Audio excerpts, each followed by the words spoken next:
পায়ের চিহ্ন এই বাটে। বাংলা সাহিত্যে নোবেল বিজয়ী কবি রবীন্দ্রনাথ ঠাকুরের ১৬৫তম জন্ম জয়ন্তী উপলক্ষে সিরাজগঞ্জের শাহজাদপুর রবীন্দ্র কাচারী বাড়িতে আগামীকাল সকাল থেকে শুরু হতে যাচ্ছে ৩ দিনব্যাপী রবীন্দ্র জন্ম জয়ন্তী উৎসব। ৩ দিনব্যাপী এই উৎসবের ইতিমধ্যেই যাবতীয় প্রস্তুতি সম্পন্ন করেছে সিরাজগঞ্জ জেলা প্রশাসন এবং শাহজাদপুর উপজেলা প্রশাসন। তবে ঐতিহাসিকভাবে এই স্থাপনায় প্রথমবারের মতো বড় ধরনের সংস্কার কাজ চলায় এবারের উৎসবে দর্শনার্থীদের জন্য বন্ধ থাকছে রবীন্দ্র স্মৃতি জাদুঘর।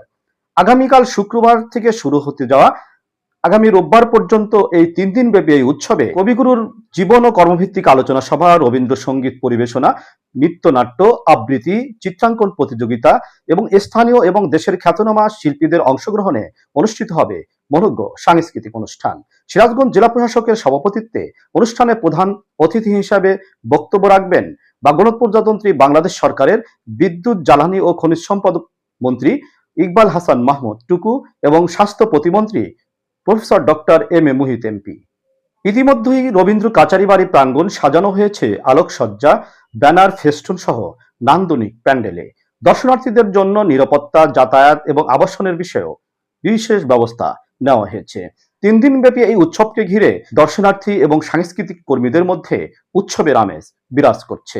বিশ্বকবি রবীন্দ্রনাথ ঠাকুরের ১৬৫তম জন্মবার্ষিকী উপলক্ষে আমাদের প্রতি বছরের ন্যায় এবছরেও ৩ দিনব্যাপী অনুষ্ঠানমালা শুরু হতে যাচ্ছে। তো প্রতি বছরের মতোই আমাদের এবারের প্রচেষ্টা থাকবে আমরা আমাদের শিল্পকর্ম অর্থাৎ নাচ, গান, নাটক, আবৃত্তি, সাংস্কৃতিক চর্চার মাধ্যমে আমরা অবগত করব। এবার আমি প্রথম ২৫শে বৈশাখ করছি, আমার খুবই ভালো লাগছে। আমরা অনেক দিন ধরে এই ২৫শে বৈশাখের প্র্যাকটিস শুরু করছি। বিশ্বকবি রবীন্দ্রনাথ ঠাকুরের ১৬৫তম জন্মবার্ষিকীতে শাহজাদপুর উপজেলার রবীন্দ্র কাচারী বাড়িতে ৮, ৯ এবং ১০মী ৩ দিনব্যাপী বর্ণাঢ্য আয়োজনমালা করা হয়েছে। এখানে প্রথম দিন থাকছে আলোচনা সভা এবং তারপর থেকে সারা দিন ব্যাপী সন্ধ্যা পর্যন্ত প্রতিদিনই ৩ দিনই সন্ধ্যা পর্যন্ত নানা ধরনের সাংস্কৃতিক আয়োজন করা হয়েছে।